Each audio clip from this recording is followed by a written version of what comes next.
Good afternoon. Happy Wednesday. I am back. So, yesterday I was using this feed, and I think that it was recording before it said that it was recording on my end. So, hopefully, you just caught the beginning of that. If not, here I am right now. Um, I am wearing my red today, and that is because even though I'm at home, Wednesday has kind of become the official teacher red day for Red for Ed. And I want to show you the shirt that I have on today. I also have my little apple earrings on today too, to show that I still love teaching, even though I'm sitting here at my house. Let me show you my t-shirt.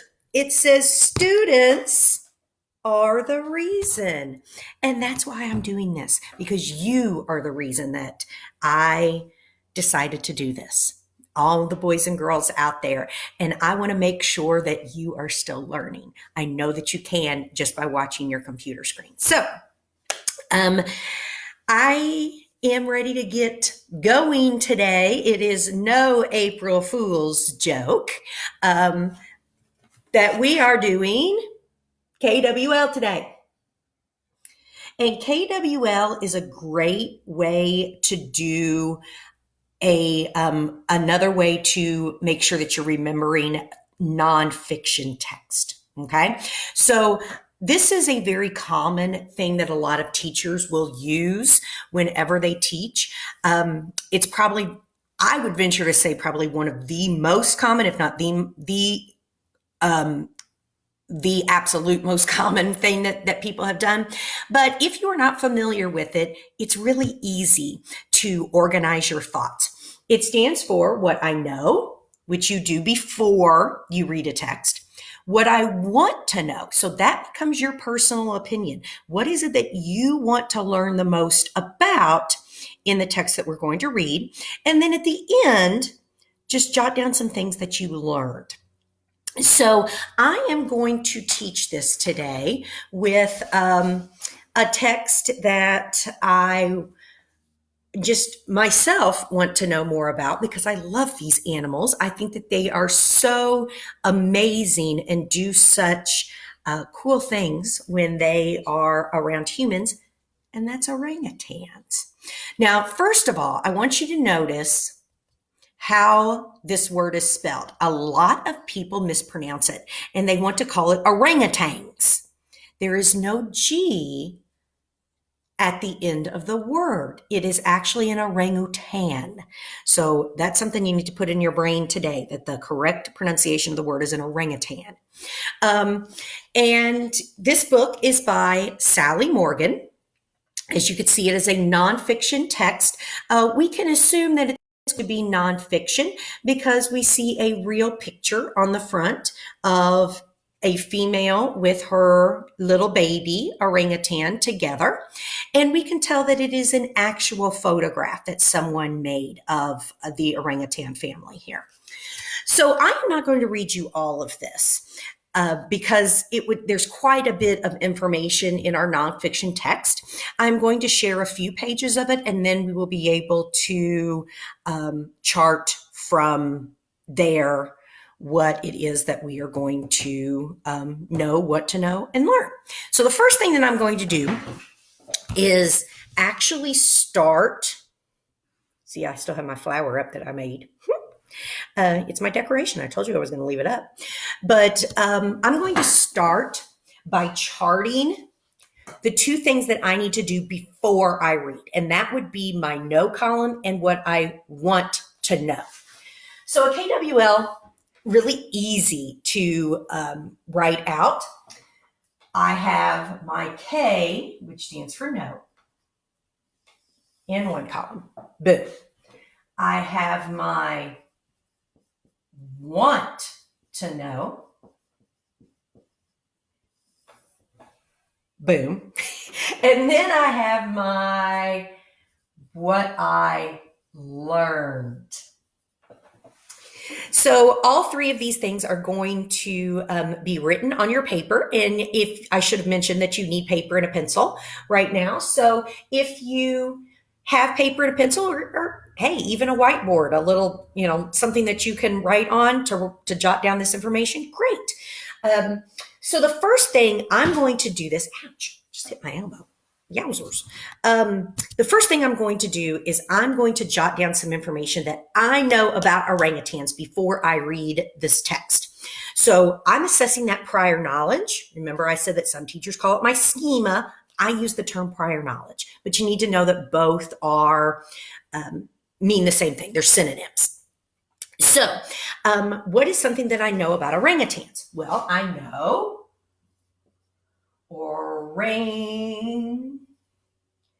orangutans are mammals. And there are many traits of mammals that my boys and girls in my class can tell you. That's something that I instill in them every year. They have the same traits that we do as humans. So we can say that they are very similar to humans. And notice that this is not even a complete sentence. So sometimes it's okay if you're just jotting down notes not to write a complete sentence. This is just, I'm getting my information down that I know. So my traits of mammals. I know that orangutans are warm-blooded like we are. I know that I always say babies grow in mommy's bellies, so they don't lay eggs. They have live birth. Babies, I always say, aren't ready to come out and eat a pork chop as soon as they're born. Some animals, they can eat whatever really they need to when they're born, like reptiles.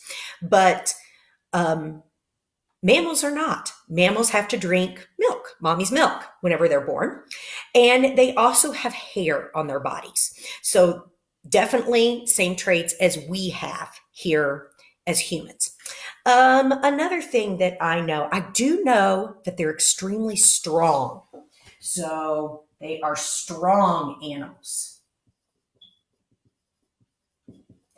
I learned one time at the Louisville Zoo that they are overall very, very gentle and kind animals, but you can't just put your hand out because they are several times stronger than humans, and they may accidentally break your arm or pull it out of its shoulder socket or something because their strength is so much more than a human's strength. What else do I know? Oh, I know that they live in trees, forest areas.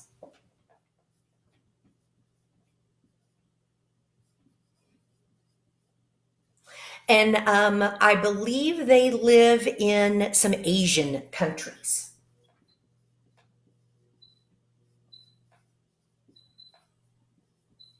So those are some things, and I could keep going. I could keep brainstorming. And if you are with some other people, you can keep brainstorming. Maybe you come up with some different things that you know about orangutans before we get started. So what do I want to know? Well, I am going to be reading just a few pages here. I'm going to start on page 14. And I'm going to be reading parts about living alone, their daily routines, and feeding. Okay. So if it says that they're living alone, I'd like to know how often do they live together? So do they only come together if a mommy has a baby, or if a mommy and daddy are getting ready to have a baby together? I don't know. How often do they live together? I also would love to know, how long do they live? So that could be maybe in the wild or in captivity. And captivity would be called the zoo. You know how long do they live in the zoos?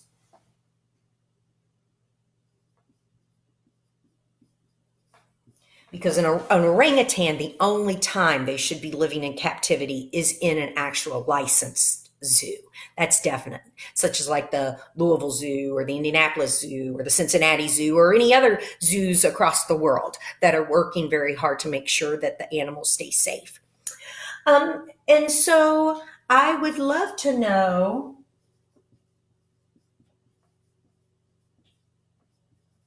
what does their diet consist of? And to consist is a big synonym for what does it have? So what does their diet consist of? So those are some questions that I would love to know by reading for some more information here. Now maybe all of my questions are not answered in this text. And so that is when I can go above and beyond and figure out some more information. So I'm going to go ahead and read the information that I'm going to read to you today and see if maybe any of these questions are answered. Okay, so page 14, and remember, this is a nonfiction text. It is Orangutans by Sally Morgan. There we go. So I am going to read to you, but before I do that, I know I have to look at all of my text features. Remember how I told you to do that with another nonfiction text recently? You've got to look at your text features before you read the actual paragraphs, because that way you don't accidentally forget to look at them. So I see one text feature is the subtitle, Living Alone. And then I see, looks like another fact here. And then I see my picture. It looks like there's a female here living in trees. And this would be a male. The males have very big, kind of funny faces. When you think of what an orangutan actually, the more common picture would probably be the females. But this is what the big males look like. And I see a picture caption down here I will need to make sure to read. So I see Living Alone. Oh, I missed a picture caption right here. It says orangutans spend most of their lives alone in the trees. So I was right. They do live in trees. Orangutan facts. Female orangutans are attracted to males with large cheek pads. So the males have this as an adaptation to say, hey, lady, come on over here, be my girlfriend. And then I see this caption here that says male orangutans show their teeth as a threat to other males. Maybe saying, hey, you need to be away from my family, or this is my girlfriend, not yours, whatever it may be. Orangutans live alone in the rainforest. The only time they live with other orangutans is when they are growing up, when a young female returns to visit her mother, or when a male visits a female to mate with her. This is different from other primates, such as chimpanzees and gorillas, who live together in small groups. So similarities in that they are mammals. They're primates. We are primates. But they like to live alone unless it's one of those situations. Home range. Orangutans move around a particular area of the forest called their home range. Sometimes female orangutans that live in the same area meet each other. However, they generally make little contact and go their separate ways. So there may just be, hey, I see you're kind of you're doing your personal business. I'm doing mine. Nice to see you, but bye. When male orangutans meet, they make a lot of noise and charge at one another to try and scare the other one away. If this doesn't work, they bite each other. So they can actually get kind of violent. Okay, moving on. I see daily routines. So this is what an orangutan is going to do normally. So there's my subtitle. That's what I'm going to read about on these 2 pages. I see a picture caption down here that says orangutans move slowly and rarely travel more than half a mile in a day. So they're not as slow as sloths. Sloths are the absolute slowest animals, but they're pretty slow themselves. I see making nests. So they like to make nests in trees, which is common. A lot of animals love to have a little home base that they can consider their little protective area. And here's an orangutan fact. It says if it is raining, orangutans build a roof of leaves and branches over their nests to keep themselves dry. So they put a little roof over it. And then my caption here, orangutan nests look like very large bird nests. Okay, so I'm ready to read. Orangutans do the same things each day. They wake up at dawn and are active for 2 or 3 hours, moving around the forest looking for food. The middle of the day is usually hot, so the orangutans rest in the high branches of trees or in a simple nest. They are active again during the afternoon when they move through the forest, feeding all the time. So a big body like this, they probably need to eat quite a bit, more than you and me. Our bodies are not as big as orangutan bodies. Making nests. During the early evening, an orangutan looks for a place to make its nest for the night. The nest is made from leaves and twigs and takes about 5 minutes to make. Okay, so they may end up making a new nest depending on where they travel every day. The females and young orangutans build their nests about 40 to 60 feet high in the trees. Higher up, less likely predators or other animals that may be trying to harm them could get them, right?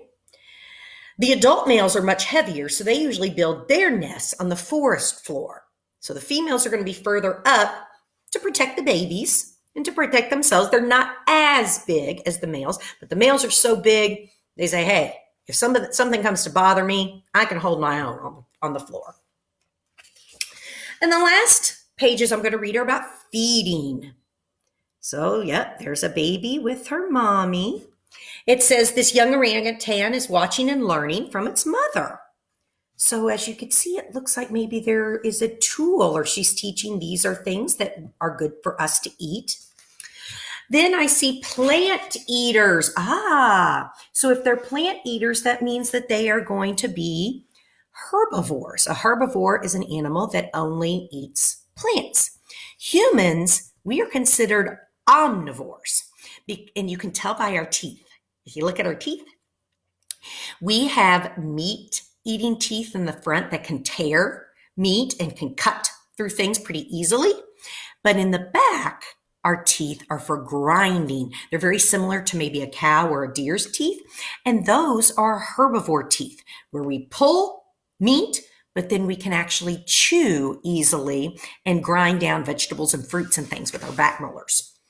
So I see that they are plant eaters. It says by the time an orangutan is 10 years old, it can identify about 200 different food plants.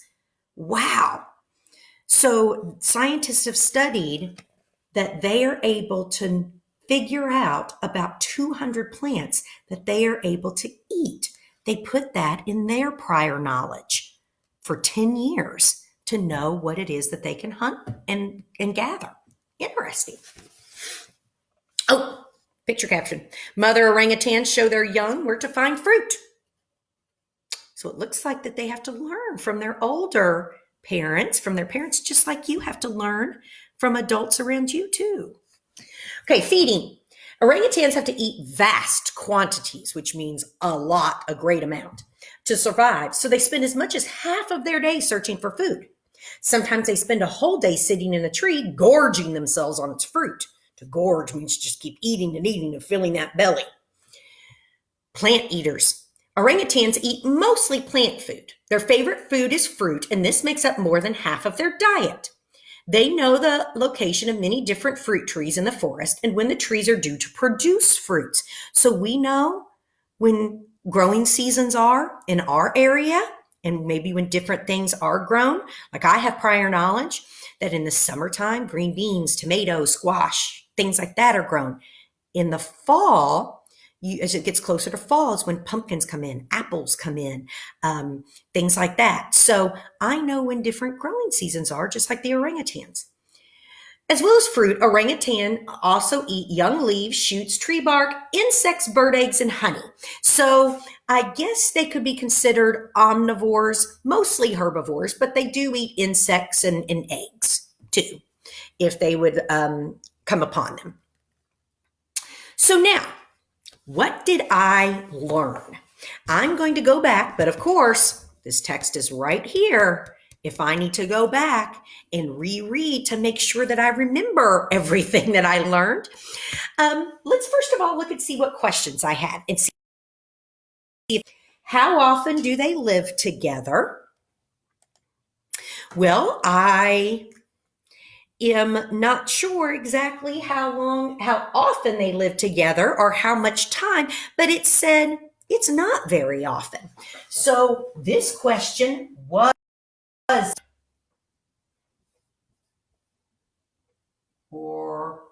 orangutans. So I said orangutans only live together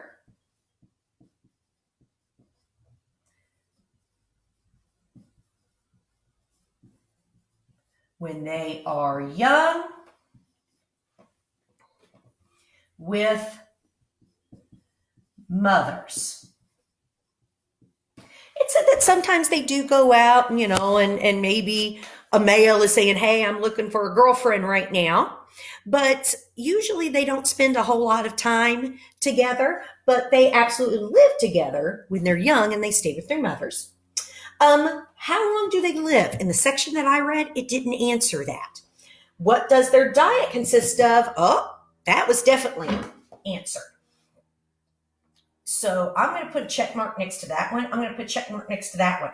So I would have to go and find some additional information if I wanted to find that answer. So I'm going to say here, what does their diet consist of? It said mostly fruit, tree leaves, shoots. A shoot would be another word for like maybe a branch of a tree. And then it did say that they will eat honey, insects, and eggs. So they're mostly herbivores, somewhat omnivores sometimes. So those were answered, but was there anything else that I learned? I'm going to open it up and see if I remember. Let's see. Oh, it talked about making their nests. So it said that the females make nests usually 40 to 60 feet in the air. Males make them on the ground.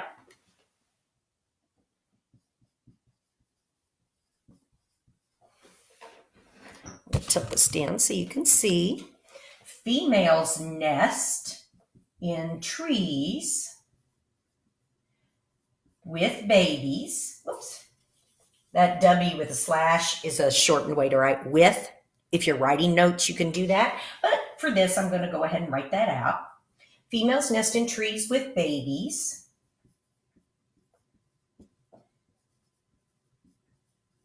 Males nest on the, and it should say on the ground.